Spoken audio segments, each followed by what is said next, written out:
right, so we are back.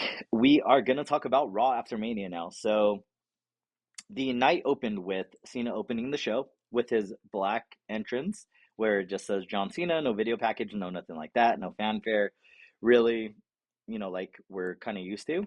So he kind of said the same thing that he mentioned on the post show, and then also where they were doing with the interviews on the announcers panel with like Big E and things like that, like Heyman did as well. And he was just talking about that, he's going to change the industry. He's going to leave with the WWE Championship, the undisputed WWE Championship, and cause them to change the entire lineage. That they're going to have to start over. And I don't know what to say to that. I don't know if I like that. I do and I don't. And I know that a lot of people are going to go for Cena and try to stop that from happening. So we'll see if it happens or if he goes the rest of the year and keeps the championship until he leaves. Time will tell. And then at the very end, we get an RKO out of nowhere. Randy Orton versus John Cena. Most likely going to happen at Backlash. So this is going to be really cool. We'll have Randy trying to take the championship from John Cena because Randy is also chasing that record as well. And I think both of them are well deserved. So does Randy end up tying Ric Flair's record at some point? And, well, tying Ric Flair for a second now, I guess. Does he end up beating John Cena down the line? Probably not. I don't think anyone would be mad if he beat John Cena's record of 17 and went for the 18th because he's still active and he's still great. So, time will tell. Then we had Lyra and Becky against Liv and Raquel on a run back from WrestleMania weekend. So, it was actually a really solid match. I think this was better than their match at WrestleMania, to be 100% honest. It just felt more balanced, I guess. And there was a lot of hard hitting. Lyra did her thing as well. Becky did her thing. And it ultimately ended up leading to Liv pinning Lyra after an Oblivion there was a spot where Lyra, they were like trying to pull on each other. Raquel ended up, or Raquel ended up kicking Becky away, and then Lyra hit her off of the apron, and then Liv hit the Oblivion for the win. So that was pretty cool. And then we got Becky turning on Lyra already. We kind of figured that this is where it was going to lead, but it happened tonight, one day after Mania, because they lost the title. So Becky actually hit Lyra with 4 manhandle slams to end that segment. So they're definitely going to feud over the Intercontinental Championship. And I'm super excited for that because, yeah, I just am very excited about that. So then we get a backstage shot of New Day walking, and Carry On was just sitting there. He was just sitting on, some of the equipment, and he smiled at the New Day because his mind games worked with Xavier, and they went to the dark side, and yeah, won the championships. So that was really cool. New Day came out to a promo. They were just talking about how they're the best and, everything like that, and getting booed constantly. And then Alpha Academy comes out. So Maxine is on the mic. She is insulting them and kind of just playing mind games with them to get them to put up their titles against Alpha Academy. And they accepted after a while. And then an interruption happens, and it's Rusev Day again. Rusev's back. So that was really, really cool. This is the person that I thought was going to be Randy Orton's mystery opponent last night at WrestleMania, but it ended up being Joe Hendry instead. And yeah, New Day scrambled out of the ring. Rusev destroyed Alpha Academy, tossing around Tozawa, knocking down Otis, overpowering him. He kicked him twice, with his jumping sidekick that he does. And then Otis gets put into the Accolade and just taps out, and Rusev just, machas. Then from there, we get a backstage segment with Judgment Day. Liv and Dom are talking and are really happy about both of them carrying gold again. And then Finn enters, and they just kind of have a stare down for, 20 seconds or so. And Liv tries to get in between them because she doesn't want any dissension to happen or for them to fight. But then Finn ends up looking pretty happy and is like, yeah, this is awesome. Yeah, so congratulations again to Dom and Finn seem happy? Question mark. Then we have Io Sky coming out to lots and lots of cheers. She's awesome, like I said. Congrats again for retaining.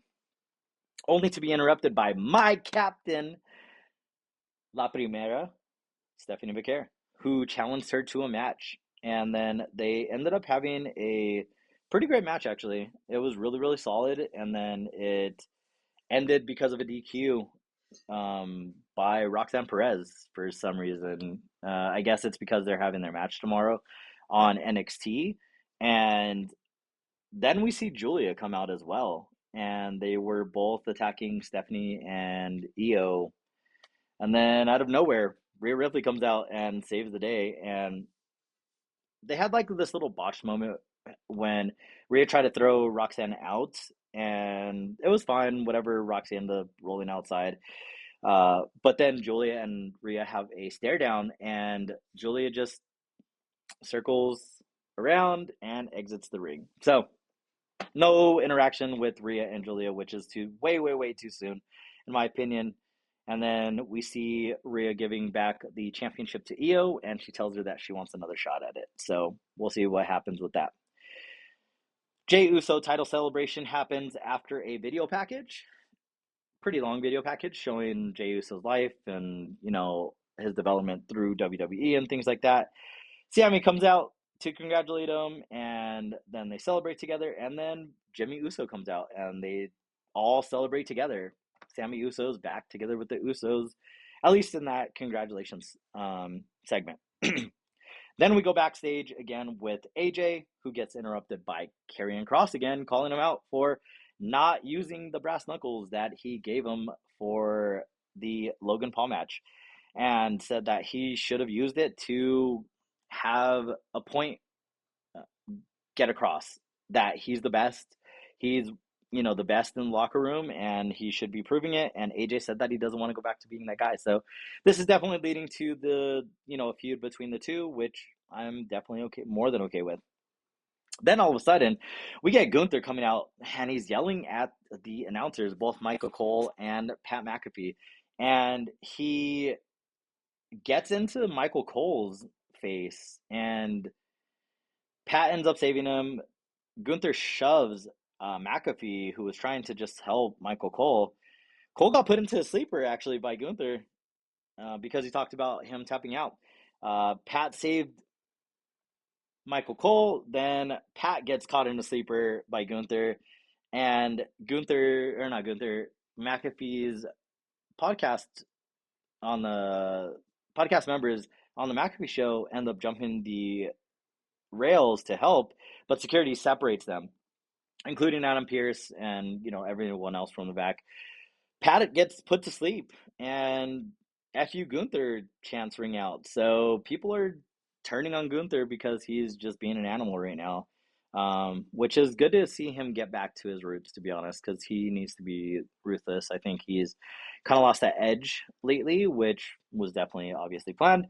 But yeah, Pat's helped to the back by Adam Pearce and then Michael Cole, and he's actually selling it a lot with chokes and gags and stuff like that. Cole's told to take the night off, but goes back to get back on commentary with Joe Tessitore, saying that he's not going to let a bully influence him. Then we have an Intercontinental title match with Dom versus Penta. It was actually a pretty good match. I thought it was very, very solid. Finn ended up taking a Hurricane Rana from Penta into Dom on the outside. Carlito distracted the ref. And then we get another return. JD McDonough is back. He ends up causing a distraction, and Dom drop kicks Penta into the 619 position. He 619s. Frog Splash for the win. Clean but not clean win with a JD return. So that was really, really awesome. I'm glad JD is back. Glad that he's safe. And then we get the most anticipated segment of the night. We get Seth and Paul Heyman coming out and attempting to do a promo.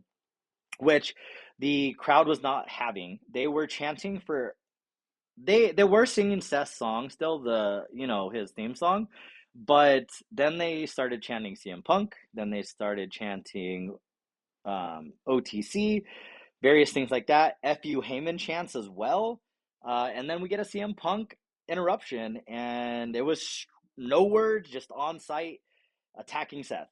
Punk is distracted by Heyman and eats a stomp. So Seth gets over on Punk again.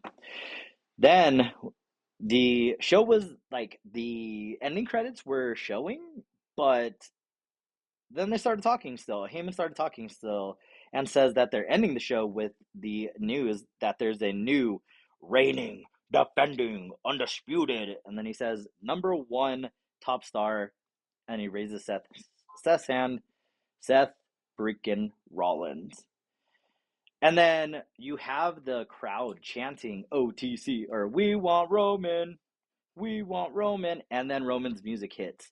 Roman walks slow at first, and then he slides into the ring, bounces off the ropes, and spears Seth. And then he Superman punches Paul Heyman, and he's in the corner. He does his ooh-ah, and then someone comes in the ring and spears Roman. And who else but is it? But Braun Breaker? Braun Breaker is a Heyman guy? Okay, I guess we don't get Brock, but Brock back because of all the backstage stuff that's going on, but we get Braun Breaker. So yeah, Braun Breaker spears CM Punk, who is trying to come from behind Seth and to attack him. Then we get Roman on the outside, and Braun does his run around the ring and spears Roman through the barricade. He gets dragged back into the ring as directed by Seth, who then Seth stomps Punk again while Roman is forced to watch in a headlock by Braun on the ground, and then Roman gets stomped by Seth again. So the show ends with Seth, Braun, and Heyman standing tall over CM Punk and Roman Reigns. So this was actually a really, really hype Raw after Mania. I think my favorite thing that happened tonight was Stephanie versus Io. That match was really, really good, to be honest. And then Rusev coming back, JD McDonough coming back, and then this new Heyman Guy alliance. So, yeah, that was the Raw after Mania. I think it was really solid. What do you guys think? Don't forget to comment, rate, and subscribe. And let me know your favorite moments from Mania and Raw after Mania. But this is Corefish from Wolfpac AZ. Too sweet.